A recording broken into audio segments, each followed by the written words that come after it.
کہ ہو توفیق ایسی عطا یا الہی، گیت گاتا رہوں میں نبی کے ہو توفیق ایسی عطا یا الہی۔ اعوذ باللہ من الشیطان الرجیم،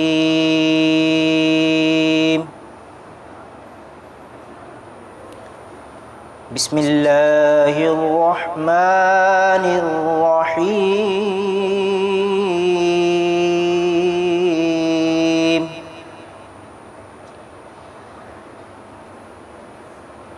وَلِمَنْ خَافَ مَقَامَ رَبِّهِ جَنَّتَانِ،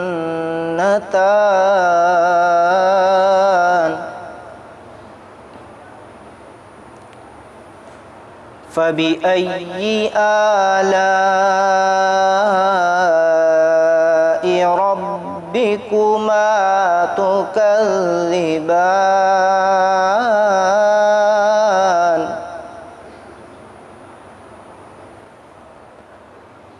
ذواتا أفنان، فبأي آلاء ربكما تكذبان،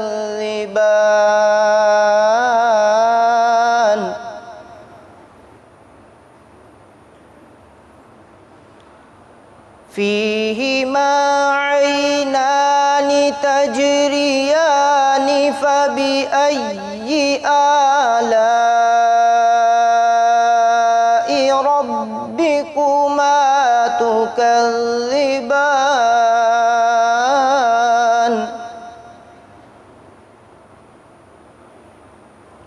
فيهما من كل فاكهة زوجان، فبأي آلاء ربكما تكذبان،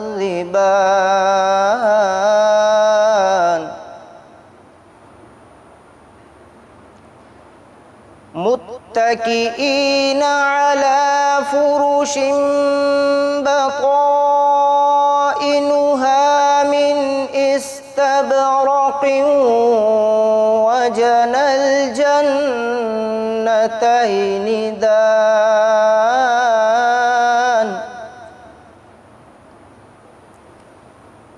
فبأي آلاء ربكما تكذبان،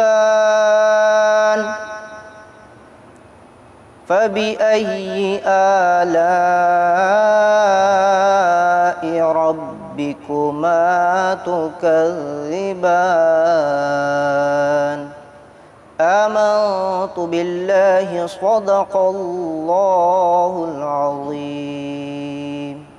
صلی علی نبینا،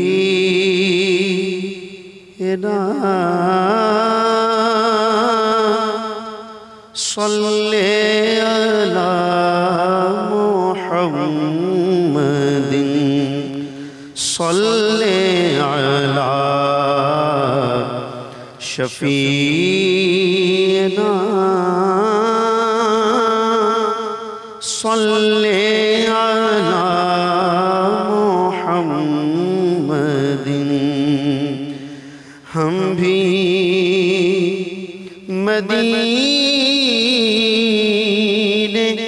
جائیں گے، آج نہیں تو کل صحیح، آج نہیں تو کل صحیح، آقا ہمیں بلائیں گے، آج نہیں تو کل سہی یار آقا ہمیں بلائے، آج نہیں تو کل سہی صلی علی نبینا صلی علی محمد اللہ اللہ تیرا دربار رسول عربی، اللہ اللہ تیرا دربار رسول عربی، تیرا دربار کرم بار رسول عربی، تیرا دربار کرم بار رسول عربی، کل خدائی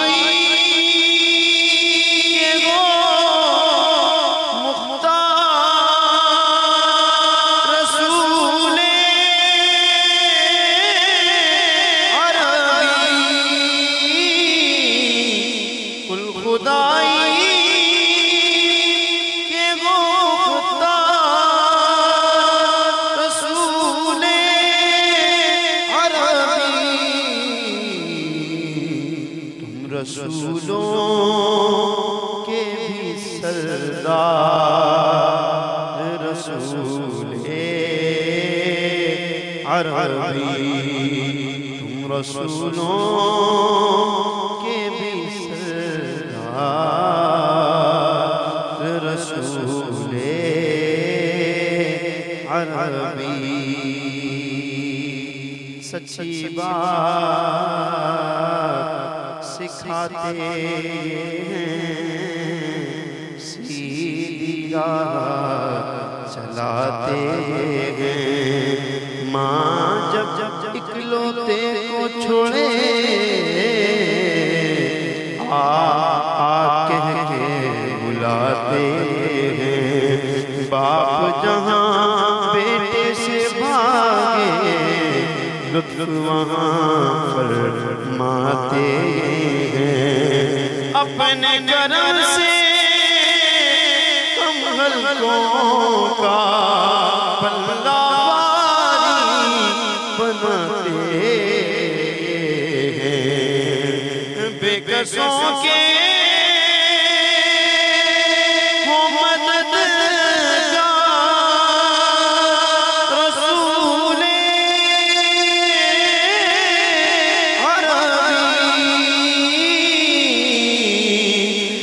کسوں کے ہو مددگار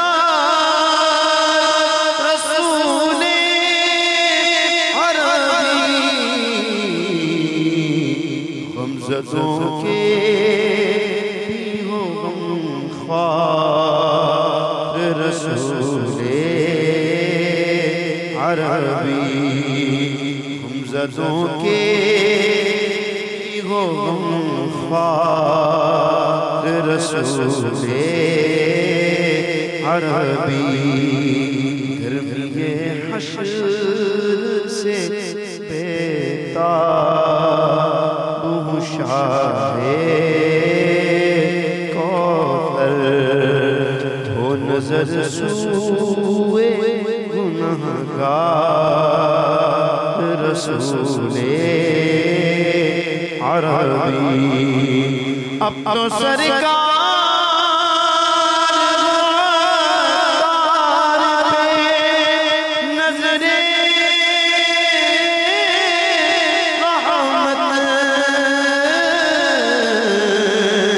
اب تو سرکار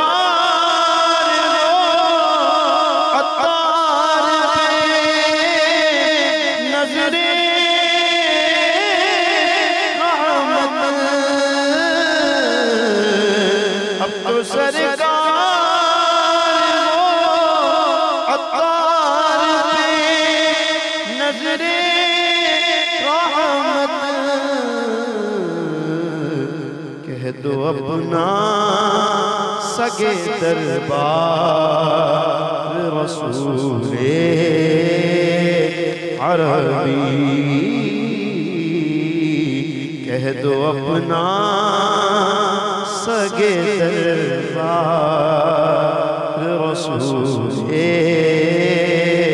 عربی اللہ اللہ تیرا دربار رسول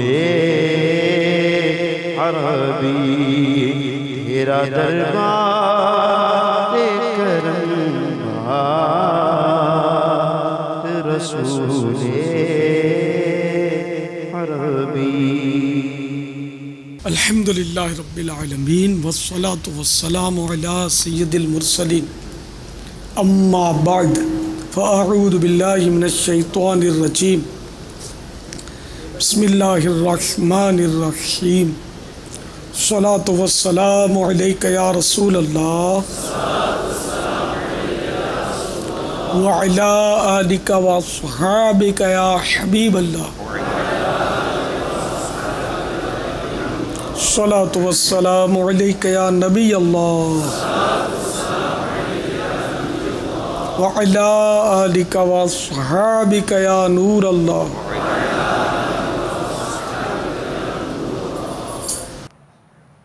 نویت سنت الاعتکاف۔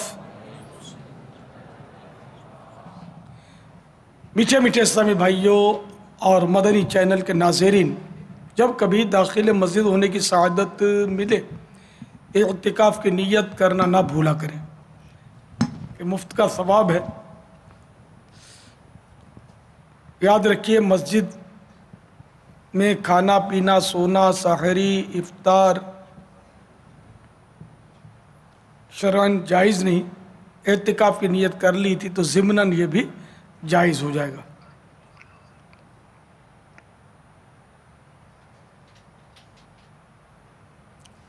فرمان مصطفیٰ صلی اللہ تعالی علیہ وآلہ وسلم،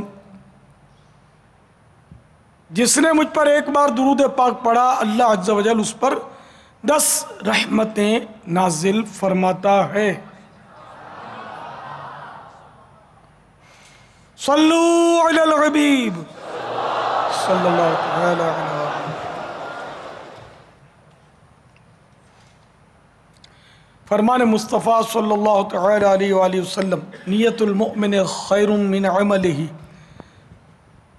مسلمان کی نیت اس کے عمل سے بہتر ہے۔ نیت انسان کو جنت میں داخل کرے گی۔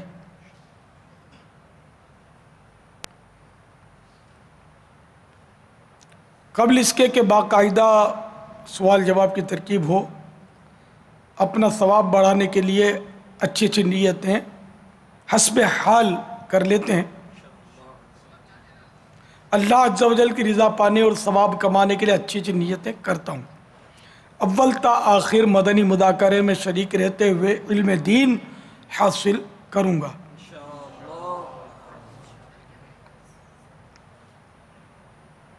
از ابتدا تا انتہا موبائل فون بند رکھوں گا۔ دیکھیں موبائل فون جو ہے نا علم دین کے حصول میں آپ کے لیے بہت بڑی رکاوٹ بن سکے گا۔ فون ریسیو کریں گے تو بھی گئے، کسی کو فون کریں گے تو بھی ظاہر ہے کہ مصروف ہوئے آپ،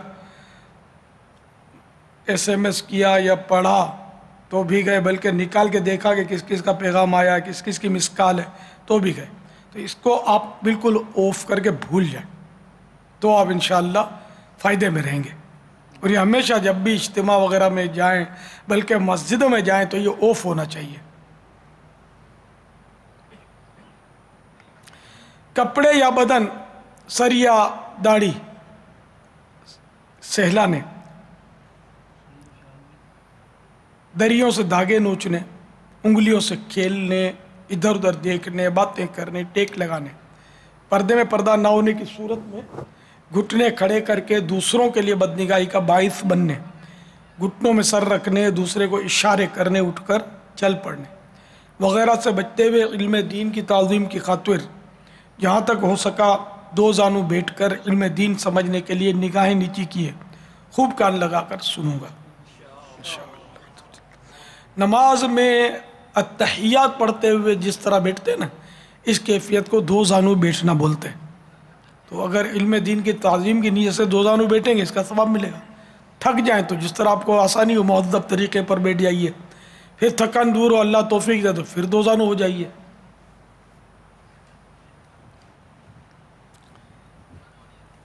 اذکر اللہ، صلو علی الحبیب، توبو الی اللہ وغیرہ سن کر ثواب کمانے اور صدا لگانے والے کی دلجوئی کے لیے نمایاں آواز سے جواب دوں گا۔ ضرورتاً سمٹ سرک کر دوسرے کے لیے جگہ کشادہ کروں گا۔ دھکا وغیرہ لگا صبر کروں گا۔ گورنے، جھڑکنے، الجھنے، جھگڑنے سے بچوں گا۔ خاص خاص باتیں لکھ لوں گا۔ حسب موقع عز و جل صلی اللہ تعالی علیہ وآلہ وسلم رضی اللہ تعالی عنہ اور رحمت اللہ تعالی علیہ پڑھوں گا۔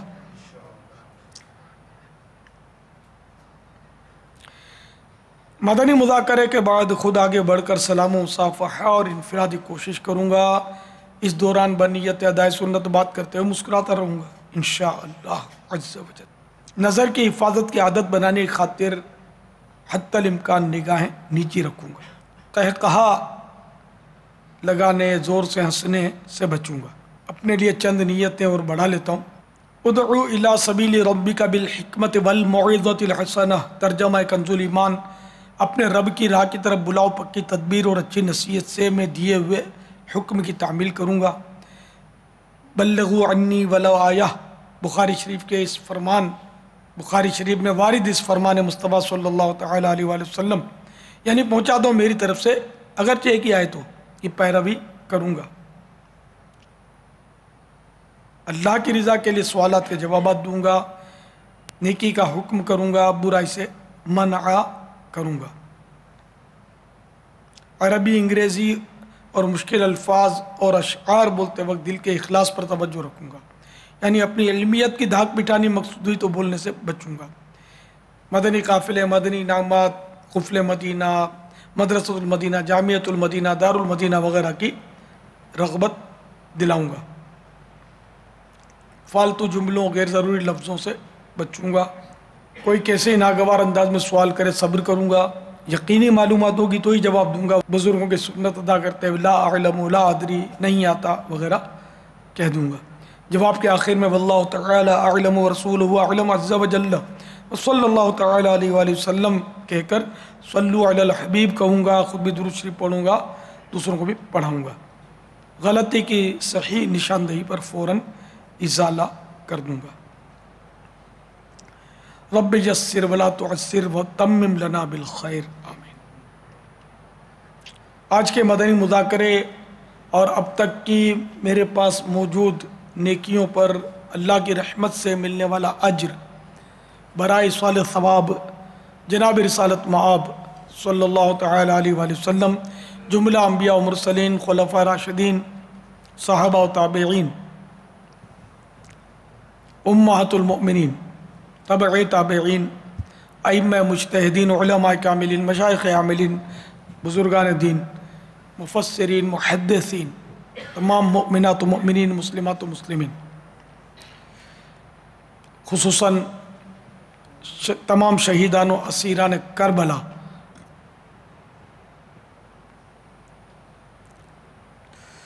تمام اہل بیت اطہار،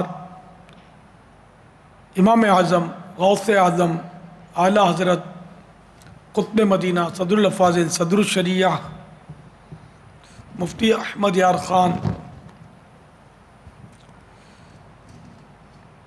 خصوصاً سیدنا فاروق اعظم، سیدنا عثمان غنی، مفتی دعوت اسلامی حاجی فاروق، بلبل روضہ رسول حاجی مشتاق، مدنی انعامات کے تاجدار حاجی زمزم رضا، تمام مبلغات و مبلغین مرحومین، ہم سب کے عزیز و رشتہ دار، خصوصاً جو 72 گھنٹے کی نیت سے، 3 دن کی نیت سے یہاں تربیتی اجتماع میں باب الاسلام تشریف لائے ہیں، اور سارے حلقے بیانات جو سننے کا ذہن رکھتے ہیں یہاں ہونے والے، ان کو بھی اس کا ثواب پہنچے۔ آمین بجاہ النبی الامین صلی اللہ تعالی علیہ وآلہ وسلم. صلو علی الحبیب صلی اللہ علیہ وسلم. ماشاء اللہ عز و جل باب الاسلام سندھ کے مختلف شہروں سے کثیر اسلامی بھائی یہاں عالمی مدنی مرکز فیضان مدینہ باب المدینہ میں تشریف لے آئے ہیں 3 دن کے لیے تربیتی اجتماع کے لیے. میں آپ سب کو خوش آمدید کہتا ہوں اور مدنی التجا کرتا ہوں کہ آپ کو ایک سنہری موقع ملا ہے کہ آپ عالمی مدنی مرکز تشریف لائے ہیں. تو 3 دن صرف ملیں گے آپ کو، ظاہر ہے یہاں بھی وہ بھی 1 دن تو گزر گیا، 2 دن باقی رہے. اس میں ظاہر نفس شیطان اکتاہٹ دلاتے ہیں، دل نہیں لگتا. تو آپ دل لگے یا نہ لگے اپنے نفس کو مار کر جتنے بھی یہاں حلقے ہوں گے نا سب میں حاضری دیا کریں. جیسے اب مدنی مذاکرہ ہے، اس کے بعد کہ پھر آرام کا وقفہ ہے یا ملاقات کا جو سلسلہ ہے وہ ملاقات کریں گے انشاءاللہ عز و جل، وہ اپنے باری کے حساب سے ٹوکن کی ترکیب سے. اور باقی جو آرام چاہیں وہ آرام کر لیں، آرام کرنا چاہیے تاکہ صبح فجر کے تہجد بھی پڑھیں آپ. یہ موقع ہے، تہجد نہیں جانی چاہیے آپ کی. جو سوئیں گے وہ تہجد ضرور ضرور ضرور ابھی سے نیت کر لیں کہ کسی کو کہہ بھی دیں کہ وہ آپ کو جگہ دے کہ میں نے تہجد تو پڑھنی ہے. یا عالمی مدنی مرکز فیضان مدینہ میں آ کر 3 دن کے لیے، جبکہ اور دنیا کا کوئی کام ہی نہیں ہے، نہ کاروبار ہے نہ نوکری ہے، یہاں بھی اگر تہجد نہیں پڑھیں گے تو پھر کہاں پڑھیں گے؟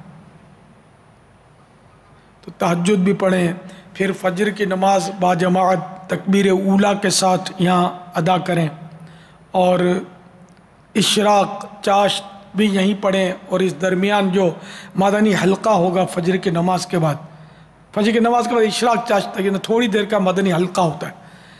اس میں تو آپ کو ہر صورت میں شریک رہنا ہے. بہت بہت مفید ہوتا ہے. اس میں کنز الایمان شریف سے 3 آیتیں بھی پڑھی جاتی ہیں اور سب مدینہ مدینہ ہوتا ہے. تو یہ بھی ذہن بنا لیں کہ مجھے یہ بھی کرنا ہے. مدنی حلقہ اشراق چاشت پڑھ کر پھر سنت کے مطابق آپ سو جائیں. سونے کی سنتوں میں سے یہ بھی ہے کہ منہ جو ہے نا، رخ یہ کعبے کی طرف ہو سوتے وقت. تو مہذب طریقے پر 2 کے درمیان نمایاں فاصلہ رکھ کے آپ آرام فرمائیں. پھر جو جدول ہوگا یہ انشاءاللہ آپ کو بتائیں گے کہ کتنے بجے اٹھنا ہے، کیا کرنا ہے. پھر ظہر کے بعد بھی ترکیب ہوتی ہے، بیانات ہوتے ہیں. ظہر کے بعد غالباً نگران شورا کے بیانات، وہ ہے تکبیر اولیٰ کے ساتھ پہلی صف. ظاہر پہلی صف میں سب تو نہیں سمائیں گے، تو سب کو اتنا جذبہ بھی کہاں ہوتا ہے کہ جو پہلی صف حاصل کرنے کے لیے کچھ بھاگ دوڑ کرے. تو جو مطلب اس میں سمجھ جائیں آپ، پہلی صف کے لیے آپ کو پوری کوشش کرنی ہے، کسی کی حق تلفی نہیں کرنی ہے. یہ نہیں کہ آپ نے چادر ادھر رکھ دی، بولا اب الاٹ ہو گئی 3 دن کے لیے یہ جگہ میرے لیے، ایسا نہیں ہے. آپ پہلی صف کے لیے یہاں بیٹھے ہوئے ہیں، پیشاب کی حاجت ہوئی یا وضو کرنے جانا ہے تو وہ 2-4-5 منٹ کے لیے آپ نے رکھ دیا کوئی رومال وغیرہ، برابر والے کو گواہ کر دے کہ میری جگہ میں پہلے سے بیٹھا ہوں اور میں وضو کرنے کے لیے جا رہا ہوں. یہ تو ٹھیک ہے، اس سے جھگڑے کا اندیشہ نہیں ہے. ورنہ پھر آپ گھومتے رہیں پھرتے رہیں، میری جگہ میں رومال رکھا تھا، تو لڑائی ہوگی. اعتکاف میں بھی بعض نادان اس طرح کی حرکتیں کرتے ہیں تو یہ لڑائی ہوتی ہے، پھر مسلمانوں کی دل آزاری اور ایذاء مسلم کے اسباب بنتے ہیں، فتنہ ہوتا ہے. تو اس لیے ان چیزوں سے بچنا ضروری ہے. تو بہرحال یہ کہ پہلی صف اگر نہیں ملتی تو تکبیر اولیٰ تو نہیں نکلنی چاہیے. آپ کو پوری رکعتیں ملنی چاہیے. فجر کی 2، ظہر کی 4، عصر تو مغرب کی 3، یہ ساری رکعتیں یہ ابھی سے فائنل اینڈ لاسٹ ڈیسیزن لے لیجیے آپ کہ میں فیضان مدینہ میں اب تک میری کوتاہیاں ہوئیں پچھلی تو ان سب کا ازالہ کروں گا. جان بوجھ کر جتنی جماعتیں چھوڑی ہیں اس کی توبہ بھی کروں گا. توبہ تو واجب ہو جائے گی جان بوجھ کر جماعت اگر کسی نے چھوڑی تو، جبکہ اور کوئی شرعی عذر نہیں تھا، اس کا مجبوری نہیں تھی شرعی، جس کو شریعت مجبوری تسلیم کرے. تو وہ تو ترک واجب ہوا، گناہگار جہنم کا حقدار ہوا جس نے جماعت چھوڑی. تو فیضان مدینہ میں رہتے ہوئے جماعت چھوٹ جائے پھر تو حیرت کہ یہ تو بہت عجیب سی بات ہے نا. تو یہ بالکل آپ پکا ذہن بنا لیں اور پہلے سے وضو کر کے تیار رہا کریں. اب وہ اذان ہوئی تو اب بھاگ بھاگ کے سارے وضو خانے پہ، تو اتنے سارے کہاں سماؤ گے، وضو خانے پہ استنجا خانے پہ پھر لائنیں لگاؤ گے. تو پہلے سے سمجھدار آدمی پہلے سے تیار رہتا ہے. وضو استنجا فارغ ہو کے پہلی صف، پہلی نہیں ملی تو دوسری صف، تیسری صف، جتنا قریب ہوں گے اتنا فائدہ آپ کا. کہ سب سے پہلے رحمت جو ہے امام پر نازل ہوتی ہے. امام صاحب جو ہوتے ہیں پیش امام، اس پر سب سے پہلے رحمت نازل ہوتی ہے. پھر امام کے بالکل سیدھ میں عین پیچھے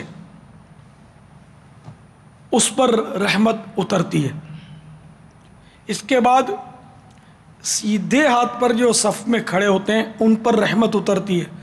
پھر الٹے ہاتھ والوں کی طرف رحمت نازل ہوتی ہے. پھر اسی امام کے پیچھے جو کھڑا ہے اس کے عین پیچھے جو کھڑا ہوا ہے ٹھیک پیچھے اس پر رحمت اترتی ہے. پھر سیدھے ہاتھ، پھر الٹے ہاتھ، علی حد القیاس. لیکن اس میں دیکھیں یہ بھی ایک مسئلہ ہے کہ ایسا نہ ہو کہ چلو اب وہ عین پیچھے جگہ نہ ملی تو ہم سب کے سب سیدھے ہاتھ پر کھڑے ہو جائیں اور صف آدھی ہو جائے. تو یہ نہیں. پھر یہ دوسرا مسئلہ ہے کہ صف کا بیلنس برابر ہو. جسے امام کے پیچھے ایک کھڑا ہوا ہے تو اب ایک اس کھڑے ہوئے کے برابر میں دوسرا کھڑا ہو گیا دائیں طرف.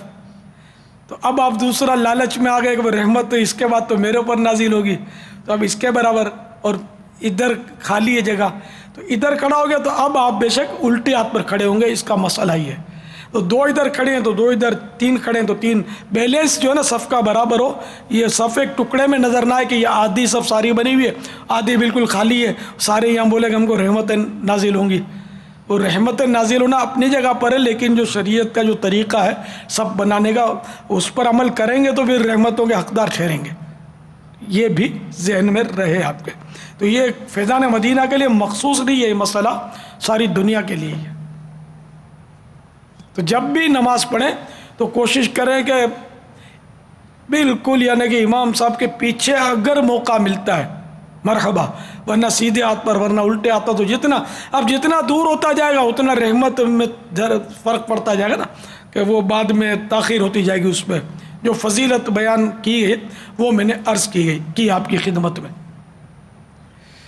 تو اب یہ کہ پانچوں نمازیں آپ کو یہ ذہن بنانا ہے کہ جب تک شریعت جسے مجبوری تسلیم نہ کرے، آپ کو جماعت ہر صورت میں یہ کم از کم یہاں 72 گھنٹے میں اس کی پریکٹس کرنی ہے. بعد میں معاف نہیں ہو جائے گی. یہاں پریکٹس کر لیں اور بعد میں اس کو نافذ کر کے زندگی بھر اس کو نبھائیں. آپ آئے تربیت کے لیے. اب نماز کی جماعت کی بھی آپ کی تربیت نہیں ہوئی تو آپ یہاں سے لے کر جاؤ گے کیا؟ نماز ہی تو سب کچھ ہے نا ہمارے لیے، فرض ہے نا، اول فرض ہے یہ. تو اگر یہ نماز کا ہی ذہن لے کر نہیں گئے تو اور کیا سیکھ کر جائیں گے آپ؟ تو اس لیے پکے سچے نمازی بن کر جانا ہے. اگر کوئی نماز میں سست تھا، معاذ اللہ کسی کی نماز قضا ہوتی تھی یا نماز نہیں پڑھتا تھا اور جوش میں آ گیا ہے، تو اب وہ بھی بس وہ پچھلا سارا دور جو تھا اب وہ نہیں، اب نیا دور ہے آپ کا. اب نمازیں پڑھنی ہے ہمیشہ ہمیشہ آخری سانس تک، اور جتنی پیچھے چھٹی ہیں ان کا حساب لگا کر ان کی قضا عمری بھی ادا کرنی ہے. یہی درخواست ناظرین کی خدمت میں بھی ہے جو مسلمان ہیں، اس پر جو بالغ ہیں عاقل ہیں، نماز جن پر فرض ہے ان کے لیے یہ میرے معروضات ہیں. امید ہے کہ آپ اس کے ساتھ اپنی زندگی گزاریں گے کہ نماز کے بغیر انسان کس کام کا. باپا یہ بھی رہنمائی فرما دیں کہ یہ جو تربیت کے لیے ہمارے اسلامی بھائی عاشقان رسول حاضر ہوئے ہیں، یہ اپنے بیگ سامان کہاں رکھیں، کس ترتیب سے رکھیں، چپل کس جگہ رکھیں اور کس انداز سے رکھیں. یہ واقعی سامان تو ماشاءاللہ یہ جو میں دیکھ رہا ہوں یہ تو ترکیب سے نظر آ رہا ہے مجھے. یہ اس کے لیے باقاعدہ وہ ریک وغیرہ بنا دیے ادھر رکھے ہوئے ہیں. تو انہی جگہوں پر آپ نے سامان رکھنا ہے. صفوں کے بیچ میں نہیں رکھنا ورنہ صف قطع ہو جائے گی، صف کٹ جائے گی. بابا یہ اسٹینڈ وغیرہ یہ اس وقت جو آپ دیکھ رہے ہیں یہ اسٹینڈ کی جو ترکیب ہوتی ہے اس کے اندر سامان رکھا جاتا ہے اور یہ صف کے بیچ میں نہیں ہوتے, جیسے ستونوں کے بیچ میں اسٹینڈ ہوں گے جو ابھی آپ نے دیکھے, اور اسی طرح بعض صفوں کے آگے کھڑکیاں اور صف کے بیچ میں جگہ ہوتی ہے, یعنی 1.5-2 بالنچ کی جگہ پر, تو وہ پتلا ریک اس میں وہاں الگ رکھا ہوا ہے اور یہ الگ ہے. اس کی شرعی رہنمائی لینے کے بعد یہ پوری ترکیب کے ساتھ, تاکہ قطع صف بھی نہ ہو اور ہمارے تربیتی اجتماع کے اندر بیگوں کا نظام بھی حفاظت کا رہ سکے. الحمدللہ. اس میں یہ ہے کہ یار کیا فرق پڑتا ہے, بیگ ہے نا تو بھی ہم لوگ تو سفر کر کر آئیں, تو یہ مسئلہ بھی اگر ہمارے اسلامی بھائیوں کو اور مدنی چینل کے ناظرین کو یہ پتہ چل جائے کہ آخر یہ صفوں کے حوالے سے جو آپ ارشاد فرما رہے ہیں احتیاطیں اور یہ بیگ وغیرہ, اس کی کیا ضرورت ہے اور کیا اہمیت ہے. بلا اجازت شرعی صف قطع کرنا حرام ہے. اب جیسے کہ مسجد میں جگہ موجود ہے اور کوئی مجبوری نہیں ہے تو یہ ستون بنے ہوئے نا, ستونوں کے بیچ میں صف نہیں بنا سکتے. اب یہ ستون ہے 2, ٹھیک ہے نا, اب صرف اتنے ہی نمازی ہیں کہ ستونوں کے بیچ میں کھڑے ہو گئے, وہاں کوئی ہے نہیں, وہ تو ایک الگ بات ہے. ورنہ یہ کہ ایسا ہوتا ہے کہ جیسے بیچ میں ستون آ گیا, ادھر بھی لوگ کھڑے ہوئے ہیں ادھر بھی کھڑے ہوئے ہیں, تو یہ صف بیچ میں کٹ گئی, تو یہ گناہ ہے. پیچھے سے اس کو ستونوں کو چھوڑ کے پیچھے صف بنائیں. ہاں مسجد بھر گئی اور اب باہر صفیں بنائیں جہاں جگہ ہے. اچھا باہر جگہ تو ہے, یا کھلا آسمان ہے, مسجد ہے لیکن کھلا آسمان ہے اور زوردار بارش ہو رہی ہے مثال کے طور پر, یا ایسی دھوپ ہے جو برداشت نہیں ہو رہی, یا کیچڑ ہے, کسی حوالے سے کیچڑ بن گیا, تو ایسی صورت مجبوریوں کی تو اس میں پھر ستونوں کے بیچ میں بھلے کھڑے ہو جائیں, ورنہ یہ کہ پیچھے. یہ ہر مسجد کے لیے یاد رکھیں, مسجد یہ صف جو ہے نا پوری کرنا یہ واجب ہے, اور صف میں کھڑا ہونا اس طرح ہے کہ وہ کندھے سے چھلے یعنی رگڑ کھائے, اس طرح کھڑا ہونا ضروری ہے. گیپ رکھ دیتے ہیں. اب جس کو مسئلہ پتہ ہے وہ بیچارہ اگر آگے بڑھتا ہے نا کہ وہ کندھا اس سے مل جائے, بالکل ٹچ ہونا بھی نہیں بلکہ مل جائے, رگڑ کھائے, تو وہ اور آگے بڑھتا ہے, کوفت ہوتی ہے, وہ بڑھتا ہے نا, تو اس کا بس نہیں چل رہا, نماز توڑ کے بولا بھائی کیا تکلیف کیا تیرے کو, نماز پڑھنے دینا, کیا چپکے چلا جا رہا ہے. شرعی مسئلہ ہے, واجب ہے. تو ابھی اتنا علم دین سے دوری ہے, لوگوں کو پتہ نہیں ہے, یہ بڑوں کو پتہ نہیں ہے, توجہ ہی نہیں اس کی طرف. 100 سال ہو گئے نماز پڑھتے ہوئے لیکن نہیں آتی ہے, نماز نہیں آتی. تو یہ مسئلہ ذہن میں رکھیں. آگے پیچھے صف نہیں ہونی چاہیے بلکہ بالکل سیدھی اسٹریٹ صف ہو. کسی کا سینہ آگے نکلا ہوا ہے تو کسی کا اور کچھ نکلا ہوا ہے, تو کسی کی ایڑیاں پیچھے نکلی ہوئی ہیں تو کسی کے آگے نکلی ہوئی ہیں. نہیں, ایڑیاں سیدھ میں ہوں. ہاں پنجے جو ہیں وہ اگر کسی کا ہوائی پاؤں پڑا تو بھلے پنجہ آگے ہو گیا, ایڑیاں ایک سیدھ میں ہوں, ایڑیاں سیدھ میں ہوں. اور ایڑی اس کو بولتے ہیں, یہ بھی نہیں پتا ہو نا ایڑی کس کو بولتے ہیں, شاید یہ ایڑی کہلاتی ہے. یہ ٹخنا, یہ پنڈلی, تو یہ ایڑی جو ہے نا, ایڑی ٹخنا, یہ ایک سیدھ میں ہونی چاہیے صف میں, یہ آگے پیچھے نہ ہو. پنجہ بھلے اگر کوئی کسی کا پاؤں کا پنجہ دراز ہے, لمبا ہے تو کوئی بات نہیں, آگے نکل گیا. یہ سب ایڑیاں یہ ایک سیدھ میں صف کی ہو تو صف سیدھی ہوگی, ورنہ نہیں ہوگی. کچھ اسلام بھائی صف کے دائیں طرف ہیں, کچھ بائیں طرف ہیں. اب بائیں والا کس طرف ملے اور دائیں والا کس طرف کندھا ملائے اپنا؟ ماشاء اللہ, یہ دائیں بائیں میں یہ سمجھتے مشکل ہوں گے. وہ دایاں سیدھا, سجا پنجابی بولتے ہیں, رائٹ دایاں رائٹ, ٹھیک ہے نا, اور بایاں یہ لیفٹ, پنجابی بولتے ہیں کھبا. تو اب یہ جو سیدھے ہاتھ کی طرف ہے وہ اپنے سیدھے ہی ہاتھ کی طرف, مطلب یہ کہ ظاہر کندھا ملائے گا تو ہی سب پوری ہوگی. جی سیدھے ہاتھ پہ جو صف میں کھڑا ہے تو وہ جام ہوگی, اور وہ اگر گیپ ہوگا تو یہ ادھر بڑھے گا. صف تو یہاں سے بنے گی, کونے کی طرف تھوڑی بنے گی. تو سینٹرل پوائنٹ, سینٹر کی طرف, آپ کو کہنے کے بعد سینٹرل پوائنٹ اس کو بنانا ہے جو مؤذن ہے یا مؤذن کے پیچھے ہے. اگر سارے دونوں طرف سے مل کے اگر اس کو سینٹرل پوائنٹ بناتے ہیں تو مجھے امید ہے کہ دونوں جب ایک ہی طرف کا پریشر آئے گا تو آٹومیٹیکلی پھر اس سے دوسرے فائدہ یہ آپ کی باتوں سے لگ رہا ہے کہ کونوں میں عموماً جو صفوں کی جو آخر ہوتا ہے نا اس میں جگہ بن جاتی ہے اور آنے والے کو کونوں میں جگہ ملے گی اور دیوار کے ساتھ لگے ہیں. تو اگر مؤذن اور اس کے پیچھے پھر اس کے پیچھے پھر اس کے پیچھے اگر اسی کو سینٹر رکھتے ہیں, اسی کو مرکزی نقطہ رکھتے ہیں ایک طرح سے اگر ہم کہیں, وہ اگر اس کی طرف ساروں کا مطلب ہے کہ وہ رجحان ہو, لیکن اگر یہ بھی مسئلہ نہیں جانتا ہوگا تو وہ تو پھر بعضوں کا تو جھاڑ خان ہوتے جھاڑ دے گا. کیا مجھے دھکے دیے جا رہے ہیں وہ دونوں کی طرف وہ جب دونوں طرف سے دبے گا تب بھی دیکھنے ایسا ہوگا نا. اور مولانا بھی اس کی حمایت کا اعلان کر دے گا تو اور مسائل کھڑے ہو جائیں گے, تو اس کو مسئلہ پتہ نہیں ہوگا. تو معاملہ بڑا نازک ہے, لیکن خیر مسجد برو تحریک انشاءاللہ جاری رہے گی. ہم جو نہیں جانتے ان کو سکھائیں گے انشاءاللہ. مسجد برو تحریک, مسجد برو تحریک, مسجد برو تحریک, صلو علی الحبیب صلی اللہ تعالی. یہ بہت سو کے نئے مسائل شاید لگتا ہوگا, نئے نہیں ہیں مسائل, بہت پرانے. یہ ہم لوگ سیکھتے نہیں ہیں, مطالعہ کرتے نہیں ہیں, علماء کی صحبت میں بیٹھتے نہیں ہیں. علماء کی ان علماء کی صحبت کہ جنہیں دیکھ کر خدا یاد آ جائے, خوف خدا والے ہوں, اور جن کی باتوں سے ہماری یعنی کہ دینی معلومات میں اضافہ ہو. ادھر ادھر کی مطلب یعنی کہ وہ اگر ہو تو وہ ایک بد نصیبی ہماری, کہ ہمارا مطلب ہے کہ حدیثوں میں جو صحبت کا جو کہا گیا نا اس میں یہ کہ اس کی صحبت یعنی اس کی صحبت اختیار کرے کہ جو جس کی صحبت جسے دیکھ کر تجھے خدا یاد آ جائے, خدا یاد آنے کی علامت, جس کی باتیں تیری آخرت بہتر بنے. اب یہاں تو کیا دنیا کی باتیں یا سیاست کی باتیں, تو دہشت گردی کی باتیں, ادھر بم دھماکہ ہو گیا تو ادھر پٹاخہ پھوٹ گیا تو ادھر وہ ایکسیڈنٹ ہو گیا تو گاڑی الٹ گئی. تو یہ کیا سنسنی کے لیے باتیں, کوئی عبرت اس میں تھوڑی ہے کہ عبرت لی اور کوئی ایسا مقصد بے مقصد ہمارے یہاں یہ ساری گفتگو.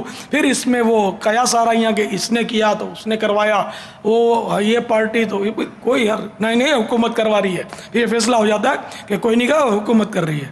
اب یہ سن جائے گا پولیس والا تو ہم بولنا جا کے کہ حکومت کر رہی ہے کہ سیاسی پارٹی کر رہی ہے, فلاں سیاسی پارٹی کر رہی ہے. اس کا آدمی سن گیا اور ڈن ڈن ڈن ڈن کر کے آ گیا تو کیا کرو گے. تو اس لیے وہ مطلب اللہ اللہ کرو, اپنا مقصد اپنی کرو. اور ہماری میمنی بولتے پانجی کرو تا سانجی تھی ہے, تو اپنی کرو, اپنی آخرت کی فکر کریں. اب یہی مدنی وہ بھلوال والوں کے لیے بھی ہیں, ساری دنیا کے لیے, ناظرین کے لیے بھی ہیں, حاضرین کے لیے بھی ہیں. کھوٹی پنچاتوں میں ہمارا سارا وقت ضائع ہو رہا ہے. اتنی دیر یہ ادھر ادھر کے ہم تبصرے کرتے ہیں, اگر درود شریف پڑھ لیں گے اتنی دیر تو کتنا ہماری آخرت کا ذخیرہ بن جائے گا. اتنی دیر اللہ اللہ کر لیں گے تو بیڑا پار ہوگا. یہ ادھر کی پنچاتیں ہمارا بس نصیب ہمارے. اللہ تعالی ہم کو عقل سلیم عطا فرمائے. ہاں کوئی صحیح مقصد ہے تو بات کی تو وہ ایک الگ بات ہے. اللہ فضولیات سے ہم سب کو محفوظ رکھے. وہ خدا کی یاد, جس کو دیکھنے سے خدا کی یاد آ جائے, تو خدا کی یاد آنے کی علامت واپا کیا ہوگی؟ اب کسی کو دیکھتے ہیں تو واقعی ہم لوگ یہ ہوتا ہے کہ سیٹ ہو جاتے ہیں, اور رقت یا سوز یا کوئی ایسی یعنی کہ وہ آخرت کی کوئی تصور بنتا ہے. اور بعض ایسے ہوتا ہے کہ جن کو دیکھ کر الٹا مطلب غفلت میں جا پڑتے ہیں ہم. تھوڑا بہت عمل کا ذہن بنتا بھی ہے تو اس کو دیکھ کر ٹوٹ جاتا ہے یا اس کی باتوں سے ٹوٹ جاتا ہے. ایسے لوگ بھی ہوتے ہیں. تو اللہ کرے کہ ہمیں یہ عاشقان رسول کی صحبتیں ملتی رہیں جس میں ہم دین کی باتیں کرتے رہیں, آخرت کی باتیں کرتے رہیں. مدنی قافلوں کے قصے ہو رہے ہیں, نیکی کی دعوت کی باتیں ہو رہی ہیں, تو غیر مسلموں کو بھائی فلاں کو مسلمان کیا تو فلاں مدنی بہار یوں ہوئی. تو یہ اس طرح کی باتیں جس سے دین کی ترقی ہو, آخرت کی بہتری ہو. تو یہ سب اپنے کو یہاں تربیت لینی ہے. یہ بھول نہیں جانا میرے مدنی پھول, ساتھ لے کے جانا, تاکہ قبر میں بھی یہ روشنیاں دیں گے, خوشبوئیں دیں گے انشاءاللہ. صلو علی الحبیب صلی اللہ علیہ وسلم. تو اب یہ طے ہوا جان بوجھ کر جماعت نہیں چھوٹے گی, ہے نا, جماعت سے نماز پڑھنی ہے. تو بس یہ چند لمحے اگر کسی کا وضو کا کوئی مجبوری ہے تو 2 4 5 منٹ پہلے وضو کر لے,